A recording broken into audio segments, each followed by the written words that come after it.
ایوب عثمانزاده رکتور دانشگاه دولتی شهر خوجند را کارمندان ریاست کمیته دولتی امنیت ملی در ولایت سوخت هفته گذشته بازداشت کردند.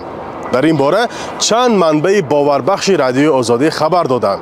اتهام دستگیرشوی عثمانزاده گرفتن پاره عنوان می شود، ولی جزئیات آن دسترس نیست. از او پیشتر پرویز پولادی دکان فاکولته بیولوژی و شیمی همین دانشگاه را نیز مقامات مربوطه دستگیر کردند. احتمال می رود که بازداشت دو مقامدار دانشگاه به هم پیوندی دارد.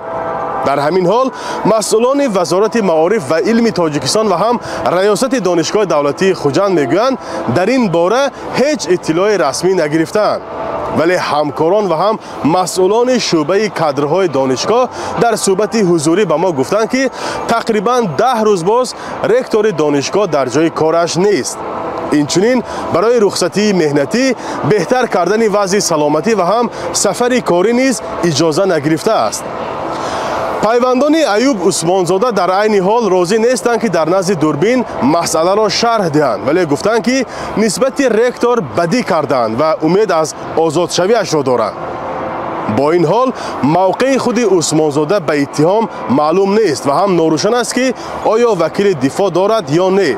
رادیو آزادی آماده است به محض دسترس شدن نظر آنها را نشر نماید.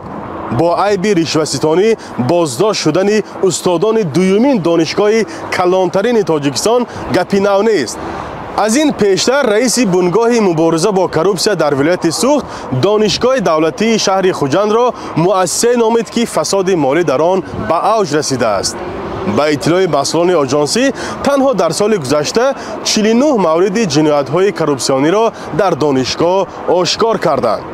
کارهای تفتیشاتی این مقامات چند ماه دوام کرده، در نتیجه آموزگاران به جرم‌های از خودکنی یا اسرافکاری، تغییر اطلاعات کامپیوتری، سوء استفاده از منصب، بی‌عملی در اجرای وظیفه و ساخته‌کاری گمانزد شدند.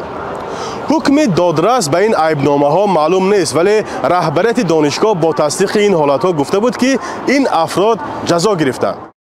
از شما ارجنتین اومدم فعالیتی بیش از چند سالهای پیش، سالهای 19 20 21 22 همیشه دیدم.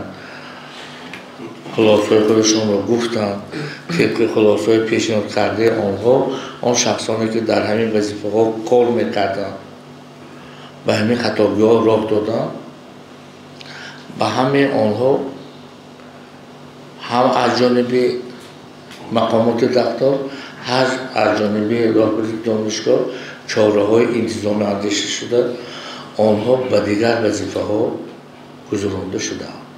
نام این آموزگاران گفتن نمی شود. موقع آنها به پرونده نامعلوم است، ولی رشوه‌خواری و دست به عملهای غیر قانونی زدن استادان این دانشگاه در گذشته نیز مایه بحث نشست‌های خبری گردیده بود. 2 سال پیش مقامات تفتیشاتی و قدرتی ولایت سوخت گفته بودند که از همه بیشتر موردهای رشوه‌ستانی آموزگاران در دانشگاه دولتی خوجند ثبت شد. قسمی از آنها با جریمه از جوابگری آزاد و نسبت به برخی چاره‌های دیگر انتظامی کاربست شدند. حالت‌های از همه زیاد فساد در یک مؤسسه تحصیلاتی ولایت سوخت در حالی است که معارف تاجیکستان یکی از ساحه‌های فساد زده‌ترین نامبر می‌شود، ولی کاربران شبکه‌های اجتماعی این خلاصه را درست نمی‌شمارند و می‌گویند زور نهادهای ضد فساد به ساحه‌های دیگر نمی‌رسد و آموزگاران و پزشکان شکار آسان آنها دانسته می‌شوند.